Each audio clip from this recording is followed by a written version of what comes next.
हाय, good morning students. कैसे हो? Fine.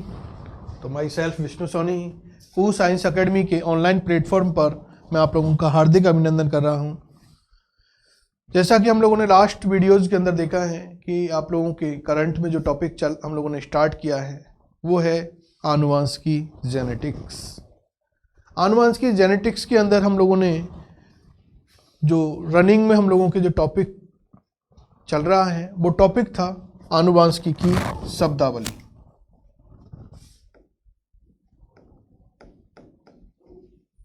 आनुवांशिकी की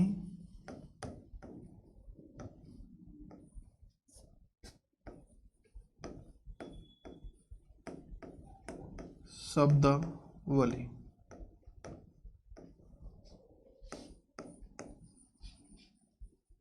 टर्मिनोलॉजी ऑफ जेनेटिक्स।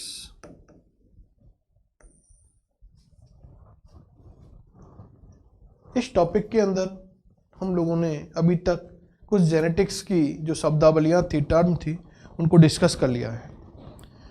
उसके आफ्टर हम लोग जो जेनेटिक्स के अंदर नेक्स्ट टर्म हम लोग यूज करते हैं, कई जगह हम लोगों के पास ये टर्म लिखी हुई मिलती है।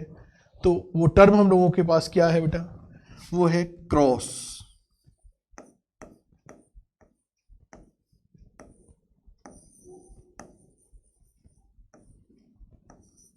जैसा कि हम लोगों ने लास्ट क्लास वीडियोज़ के अंदर हम लोगों ने देखा था कि हम लोगों ने देखा था परीक्षण क्रॉस, संकर पूर्वज संकरण या क्रॉस। उसके बाद हम लोगों ने देखा था आउट क्रॉस, व्युत्क्रम क्रॉस। तो ऐसा हम लोग कई जगह जेनेटिक्स में क्रॉस वर्ड यूज करते हैं। तो इस क्रॉस का मीन्स क्या होता है? क्या क्रॉस का मीन्स ये है क्या? यदि आप लोगों से कोई क्वेश्चन नॉर्मली पुटअप करते, व्हाट इज क्रॉस, क्रॉस क्या है, तो इसको बोल देंगे कि जो गुना का सिंबल होता है उसको ही हम लोग क्रॉस बोल देते हैं। ऐसा तो नहीं है ना। क्योंकि जेनेटिक्स की बात करें तो जेनेटिक्स में उसका कोई ना कोई तो मीन्स होगा, उसका कोई ना कोई अर्थ होता है। तो वो अर्थ क्या है इसका? तो वो बेटा है हम लोगों के पास कि जब किसी एक जाति के नर एवं मादा,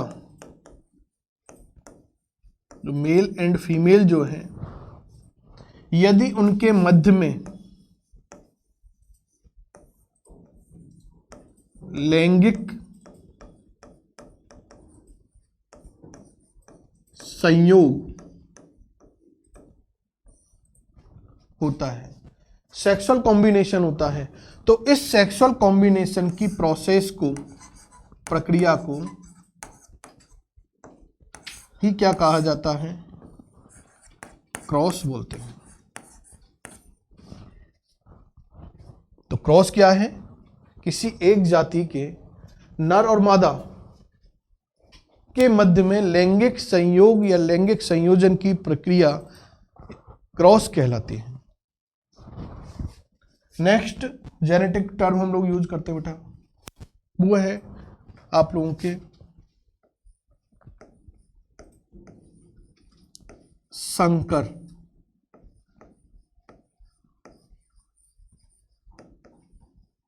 हाइब्रिड। संकर क्या है? व्हाट इज संकर? तो हाइब्रिड क्या है? तो भाई शंकर आते ही कहे कि शंकर किसे कहते हैं? तो शंकर के लिए क्या शंकर भगवान को शंकर कहते हैं क्या? नहीं ना। तो शंकर क्या है? जेनेटिक्स की बात चल रही है। तो कई बच्चे तो यही सोचते हैं कि शंकर क्या है, नाम सुना सा है कि वही नहीं, भोलेनाथ जी को क्या कह देंगे, उनका ही दूसरा नाम शंकर है। तो ऐसा तो नहीं है ना बेटा। तो इस यहाँ जेनेटिक्स में हाइब्रिड का मीन्स क्या होता है कि जब हम लोग दो जनकों के मध्य में क्या कराते हैं? क्रॉस कराते हैं। दो जनकों के मध्य जब क्या कराया जाता है? क्रॉस कराया जाता है। तो क्रॉस कराने के बाद जो संतति हम लोगों को प्राप्त होती है, उस संतति को ही क्या बोला जाता है, संकर बोलते हैं, हाइब्रिड बोलते हैं। तो संकर का मीन्स क्या है, जब दो जनकों के मध्य में क्या कराएं बेटा, क्रॉस कराएं। तो क्रॉस कराने के बाद जो हम लोगों को ऑफस्प्रिंग प्राप्त होती है, उस ऑफस्प्रिंग को बोलते हैं संकर। तो नेक्स्ट जेनेटिक टर्म हम लोगों के पास एक आ चुकी है, वो है संतति।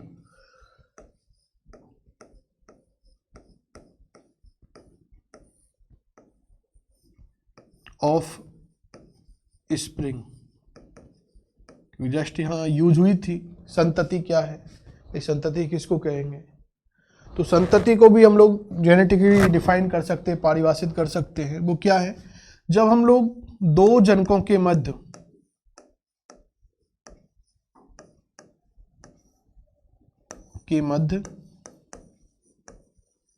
क्रॉस कराते हैं,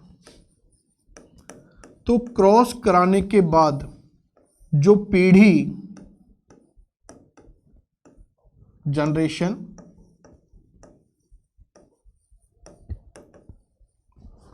हम लोगों को प्राप्त होती है, उसी पीढ़ी को संतति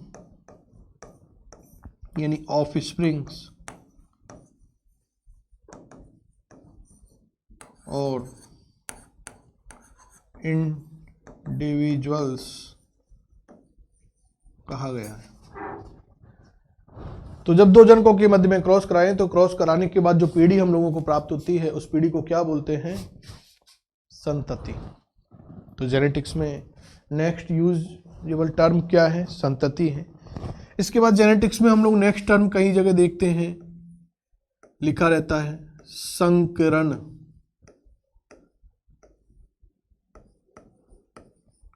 हाइब्रिडाइजेशन। जैसे एकल संकर संकरण, द्विसंकर संकरण, तीसरा त्रिसंकर संकरण, मोनोहाइब्रिड हाइब्रिडाइजेशन या क्रॉस, डाईहाइब्रिड हाइब्रिडाइजेशन। तो कई जगह हम लोग इस तरह की टर्म को यूज करते हैं, संकरण। तो संकरण क्या है बेटा? तो संकरण का मीन्स है कि जब हम लोगों ने टू पेरेंट्स के बिटवीन, दो जनकों के मध्य में क्रॉस कराया, तो क्रॉस कराने के बाद हम लोगों को जो संतति मिली थी, उस संतति को क्या कह दिया हम लोगों ने, संकर बोल दिया, हाइब्रिड बोल दिया, कि वो ऑफस्प्रिंग या वो जनरेशन क्या होगी, हाइब्रिड होती है। तो इस हाइब्रिड के निर्माण की प्रक्रिया जो है, इसकी फॉर्मेशन की जो प्रोसेस है, वही प्रोसेस क्या कहलाती है, संकरण कहलाती है, हाइब्रिडाइजेशन कहलाती है। तो संकर निर्माण की प्रक्रिया संकरण कहलाती है। कैसे डिफाइन करेंगे, संकर निर्माण की, हाइब्रिड के फॉर्मेशन की जो प्रोसेस है, वो क्या कहलाती है, हाइब्रिडाइजेशन कहलाती है। नेक्स्ट हम लोग जो टर्म डिस्कस कर रहे हैं, वो है बेटा संकर ओज, हाइब्रिड विगर। संकर ओज क्या होता है? तो ओज एक वर्ड कभी आप लोगों ने सुना हो, तो ओज का मतलब होता है तेज। ओज का मतलब क्या है भाई, ये ओजस्वी है, इसको मतलब बहुत तेज व्यक्ति है। तेज स्वभाव से भी हो सकता है, शारीरिक जो अभिव्यक्ति है, एक्सप्रेनेशन है, वो भी क्या हो सकता है, अच्छा कि भाई यार ये इसमें बहुत ओज है। तो ओज अच्छे के लिए, बेटर के लिए यूज करते हैं। तो बेटर कौन, बेटर बेटा संकर। तो हम लोग संकर ओज को कैसे परिभाषित करें, तो उसके लिए हम लोग कह रहे हैं कि एक तो संकर ओज को हेटेरोसिस भी कहा जाता है। संकरोज को क्या बोलते हैं? हेट्रोसिस भी अदर वर्ड में हम लोग यूज करते हैं। हेट्रोसिस के बारे में बताने वाला जो साइंटिस्ट था वो था H.J. सल। H.J. सल नामक वैज्ञानिक ने इस हेट्रोसिस या हाइब्रिड विगर के बारे में अपना एक्सप्लेनेशन दिया था कि हाइब्रिड विगर क्या होता है। अब हाइब्रिड विगर को अपन लोग देखें कि हाइब्रिड विगर क्या है कि जब दो जनकों के मध्य हम लोग क्रॉस करा रहे थे, कंटिन्यू हम लोग इस टर्म को यूज करते हुए चल रहे हैं, दो जनकों के मध्य जब हम लोग क्या कराया है? क्रॉस कराया है। तो क्रॉस कराने के आफ्टर बेटा जो हम लोगों को संतति मिली थी, ऑफस्प्रिंग जो मिली थी हम लोगों को, उसको हम लोगों ने अभी जस्ट क्या कहा था? हाइब्रिड संकर कहा था। यदि इस बनने वाली ऑफस्प्रिंग के अंदर, संकर के अंदर, इन दोनों जनकों में से जो वांछित लक्षण थे, हम लोग जैसा चाहें, जैसे आरतियों में लिखा रहता है ना, मन वांछित फल पाए, तो जैसा हम लोग चाहें वैसा यदि मिल जाए, वांछित जो लक्षण है, यदि वो डिजायरेबल कैरेक्टर यदि इस संकर के अंदर क्या हो? उपस्थित हों, पाए जाएं, तो वह संकर क्या कहलाता है? संकर ओज कहलाता है। फिर उस हाइब्रिड को क्या बोल देंगे? हाइब्रिड विगर बोल देते। तो भाई एक पेरेंट्स है, एक पेरेंट्स की बहुत सारी जनरेशन आती हैं, बच्चे होते हैं, कई बच्चों में अच्छे करेक्टर आते हैं, वो कहता है यार ये मेरा सबसे अच्छा बच्चा है।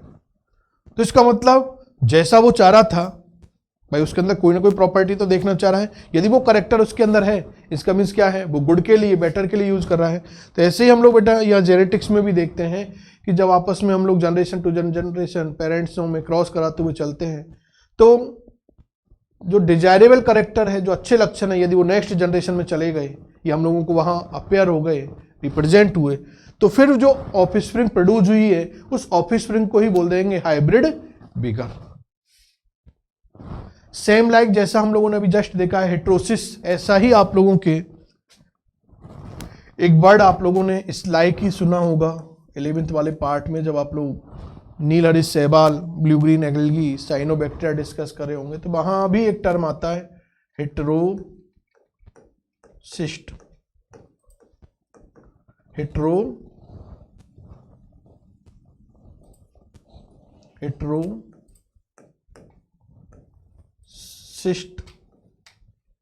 हेट्रोसिस्ट क्या होता है?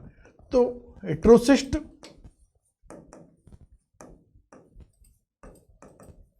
क्या होता है बेटा? What is heterocyst? तो हेट्रोसिस्ट वहां आप लोगों ने पढ़ा होगा कि जो नोस्टॉक एनाबीना नामक एल्गल स्पीसीज है, जो शैवाल की प्रजातियां हैं, उन शैवाल की प्रजातियों के अंदर एक लार्ज साइज की कायिक कोशिका पाई जाती है। लार्ज साइज की क्या प्रेजेंट होती है? कायिक कोशिका पाई जाती है, जिसके अंदर नाइट्रोजन स्थिरीकरण करने वाले जीन पाए जाते हैं, जो कि नाइट्रोजन स्थिरीकरण के अंदर क्या होते हैं? अपना रोल प्ले करते हैं। तो ऐसी कोशिकाओं को, उन बड़े आकार की कायिक कोशिकाओं को वहां पर आप लोगों ने नाम क्या देखा होगा? हेट्रोसिस्ट। तो कंफ्यूजन नहीं करना है आप लोगों को, यहां अपन लोग डिस्कस कर रहे हैं हेट्रोसिस और वहां डिस्कस कर रहे हैं हेट्रोसिस्ट। तो हेट्रोसिस्ट नाइट्रोजन स्थिरीकरण करने वाली एक कोशिका है, और हेट्रोसिस एक अच्छे लक्षणों युक्त संतति है, जिसके अंदर डिजायरेबल कैरेक्टर प्रेजेंट होते हैं। तो ये कंफ्यूज से आप लोगों को बचना है। नेक्स्ट हम लोग जो जेनेटिक टर्म डिस्कस करते हैं बेटा, वो है आप लोगों के एक टर्म है जो आप लोगों ने कई जगह यूज की होगी, जीनोम।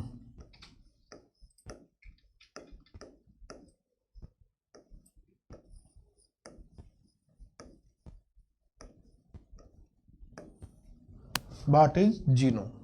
ये हमारे पास क्वेश्चन आता है कि जीनोम क्या है, क्योंकि जब आप लोग जेनेटिक्स वाला ये पार्ट पढ़ोगे तो उसके अंदर आप लोगों के एक टॉपिक भी है, और वो टॉपिक है HGP। HGP की फुल फॉर्म है बेटा ह्यूमन जीनोम प्रोजेक्ट, मानव जीनोम परियोजना।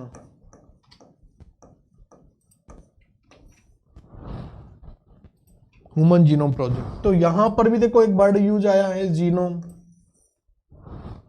यूज किया नहीं किया। तो ये जीनोम क्या है, यही हम लोगों को यह समझना है। तो जीनोम क्या है, तो जीनोम को एक्सप्लेन करने के लिए अपन लोग सीक्वेंस में चले कि कोई एक जीव है, कोई एक क्या है, जीव है, कोई यानी एक वन ऑर्गेनिज्म है। उस जीव के अंदर क्या पाए जाते हैं, गुणसूत्र पाए जाते हैं, क्रोमोसोम है। तो इस जीव के अंदर पाए जाने वाले जो गुणसूत्रों का जो सेट है,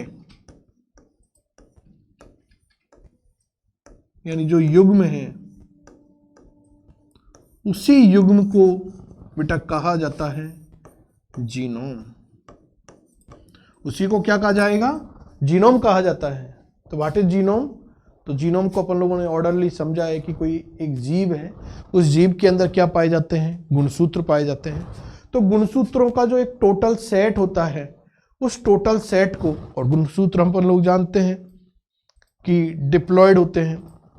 क्यों होते हैं, क्योंकि जनरली अपन लोग यहाँ डिप्लॉयड क्यों यूज करें बेटा, क्योंकि वन क्रोमोसोम के अंदर 2 क्रोमेटिड होती हैं। वन क्रोमोसोम के अंदर क्या होती है, 2 क्रोमेटिड होती है, जिस यानी अर्ध गुणसूत्र, जिसके लिए आप लोग हिंदी वर्ड यूज करते हो। तो ये क्या है, द्विगुणित जीनोम क्या हो गया अपने आप में, द्विगुणित गुणसूत्रों का समुच्चय हो गया। तो किसी जीव के अंदर पाए जाने वाले द्विगुणित गुणसूत्रों का समुच्चय जो सेट होता है, वो क्या कहलाता है, जीनोम कहलाता है। वो क्या कहलाएगा, जीनोम कहलाता है। तो ये हम लोगों ने एक टर्म डिस्कस किया बेटा, जीनोम। इसके बाद नेक्स्ट जो हम लोग टर्म डिस्कस करते हैं, वो टर्म आती है आप लोगों के जीनोम विज्ञान। ये भी सम टाइम क्वेश्चन आया हुआ भी है, जिसको जीनोमिक्स बोलते हैं, जीनोमिक्स। क्योंकि आप लोगों के एक हम लोगों ने देखा था, ए गेरर्ड ने ह्यूमन जेनेटिक्स के बारे में बताया, यानी मानव आनुवंशिकी का अपन लोगों ने जनक भी लिखा है ए गेरर्ड को। तो मानव आनुवंशिकी क्या है, ह्यूमन जेनेटिक्स क्या है, क्योंकि जेनेटिक्स तो प्लांट की भी होती है, एनिमल की भी होती है, ह्यूमन बॉडी की भी जेनेटिक्स है। तो ह्यूमन जेनेटिक्स क्या है, तो ए गेरर्ड ने इस ह्यूमन जेनेटिक्स के बारे में बहुत कुछ एक्सप्लेनेशन दिया, जिसमें आप लोगों के यूजेनिक्स, सुजन्य की देखते हैं कि हर ऑफस्प्रिंग हम लोग ये चाहते हैं कि हम लोगों की अच्छी प्रोड्यूस हो। सपोज करो अपन लोग कहें कि ऐसे कौन से माता पिता होंगे, सपोज करो आप में जब अपन लोग माता पिता बने, तो हम लोग क्या ऐसा चाहेंगे कि हम लोगों की जो ऑफस्प्रिंग, जो संतान हो, वो बुरे लक्षणों से युक्त हो। ऐसा कोई चाहेगा क्या, नहीं चाहेगा ना, कि उसके अंदर अनडिजायरेबल करेक्टर आए। यही तो चाहेगा कि अच्छे लक्षणों युक्त उसके अंदर बेटर करेक्टर आए। तो बेटर करेक्टर के बारे में जहां स्टडी करते हैं वो होती है ह्यूमन जेनेटिक्स, क्योंकि ह्यूमन के बारे में कर रहे हैं। लेकिन जिस ब्रांच में करते हैं उस ब्रांच को कहा जाता है जीनोमिक्स। उस ब्रांच को क्या बोलेंगे, जीनोमिक्स। तो जीनोम के बारे में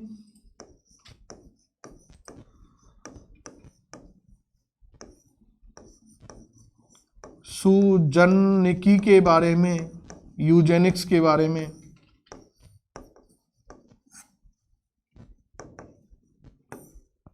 जीव विज्ञान की जिस शाखा के अंदर, बायोलॉजी की जिस ब्रांच के अंदर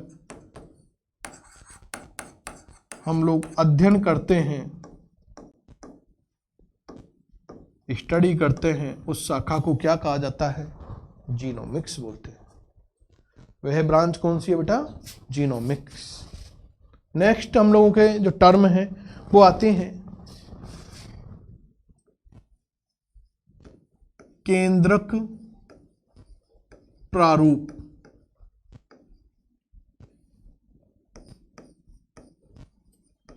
कैरियोटाइप्स,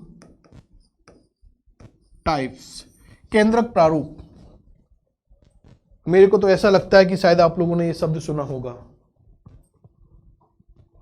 क्योंकि 11th में जब आप लोग सेल बायो पढ़ रहे थे तो सेल बायो के अंदर जब आप लोगों के पास क्रोमोसोम गुणसूत्र वाला टॉपिक आया था तो वहां अपन लोगों ने केंद्रक प्रारूप के बारे में भी जनरल इंफॉर्मेशन लिखी है।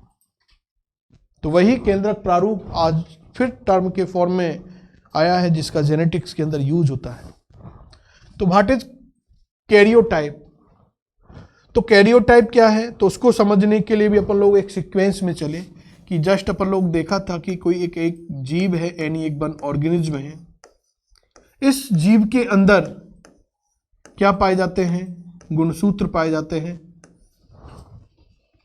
अब जो गुणसूत्र पाए जा रहे हैं इनका अगुणित जो सेट होता है, जो समुच्चय होता है, इस अगुणित समुच्चय को ही कहा जाता है कैरियोटाइप्स।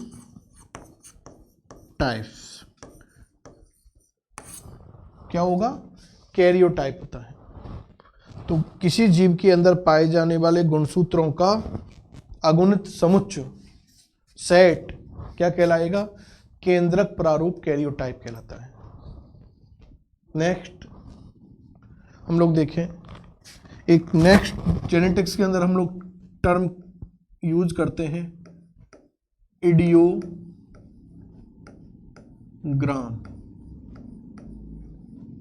इडियोग्राम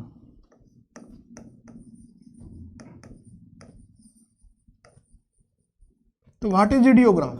इडियोग्राम क्या है? तो इडियोग्राम जस्ट जो हम लोगों ने कैरियोटाइप देखा था,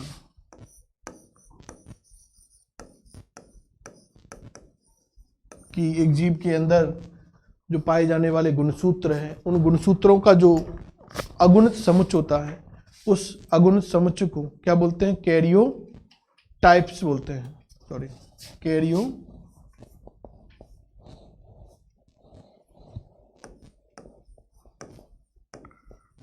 बोलते हैं। तो इस कैरियोटाइप का जो किसी ऑर्गेनिज्म के अंदर जो क्रोमोसोम प्रेजेंट है, उन क्रोमोसोम्स का डायग्रामेटिकली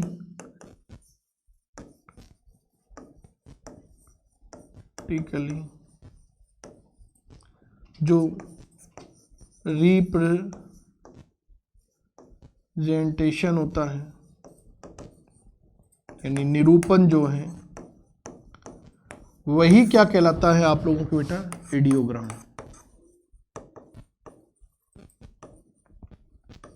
यदि उसका चित्रीय निरूपण कर दिया जाए, एक एक क्रोमोसोम, जैसे ह्यूमन बॉडी के अंदर अपन लोग जानते हैं 46 नंबर ऑफ क्रोमोसोम प्रेजेंट होते हैं, तो यदि एक एक 46 जो number of chromosome, first, second, third, fourth, fifth, six, seven, continuity में एंड लास्ट 46, यदि इन सारे 46 क्रोमोसोम को अपन लोग इमेजिकली रिप्रेजेंट कर दें, तो वो इमेजिकली रिप्रेजेंटेशन होता है बेटा, वो क्या होगा? इडियोग्राम होता है। वो क्या होगा? इडियोग्राम होगा। तो हम लोगों ने अभी जस्ट आज सम जेनेटिक टर्म डिस्कस की है, जैसे हम लोगों ने देखा है इडियोग्राम क्या होता है। इडियोग्राम के बाद अपन लोगों ने देखा है कि केंद्रक प्रारूप, कैरियोटाइप्स क्या होता है। कैरियोटाइप से पहले अपन लोगों ने डिस्कस किया था जीनोम क्या होता है, जीनोम विज्ञान क्या होता है, सुजन्यकी क्या है। तो सुजन्यकी भी अपन लोगों ने कुछ समझी थी कि जब हम लोग मानव अनुवंश की पढ़ते तो उसमें इस टर्म का यूज होता है सुजन्यकी। सुजन्यकी का मतलब अच्छी संतति। तो अच्छी संतति आने के लिए हम लोग जब डिजायरेबल कैरेक्टर्स की बात करते हैं, तो वो यदि ह्यूमन के रेस्पेक्ट में आएगा तो आपकी क्या होगा? सुजन्यकी होती है। जीनोम जस्ट हम लोगों ने उससे पहले डिस्कस किया था। उसके बाद अपन लोगों ने जस्ट देखा था बेटा HGP क्या होती है, मानव जीनोम परियोजना क्या है। बेसिक यहाँ जीनोम टर्म यूज हो रहा था, इसकी फुल फॉर्म, क्योंकि इंपॉर्टेंट टॉपिक है इन बिहेव और नीट और आप लोगों के जो RBSC के एग्ज़ाम्स हैं उसके बेस पर भी ये टॉपिक है। उसके बाद हम लोगों ने जस्ट डिस्कस किया था बेटा संकर ऊर्ज, हाइब्रिड बिगर क्या होता है, हेट्रोसिस क्या होता है, हेट्रोसिस्ट क्या होता है। उससे पहले हम लोगों ने देखा संकरण, हाइब्रिडाइजेशन क्या है। फिर हम लोगों ने डिस्कस कर रहे थे ऑफस्प्रिंग्स क्या होती हैं, हाइब्रिड्स क्या होता है, और उसके बाद हम लोगों ने क्रॉस से इस आज के टॉपिक को रन किया था, स्टार्ट किया था। तो आज की क्लास में हम लोगों ने ये कुछ जेनेटिक टर्म डिस्कस की है। इसके बाद की टर्म हम लोग आगे डिस्कस करेंगे। तब तक के लिए गुड बाय।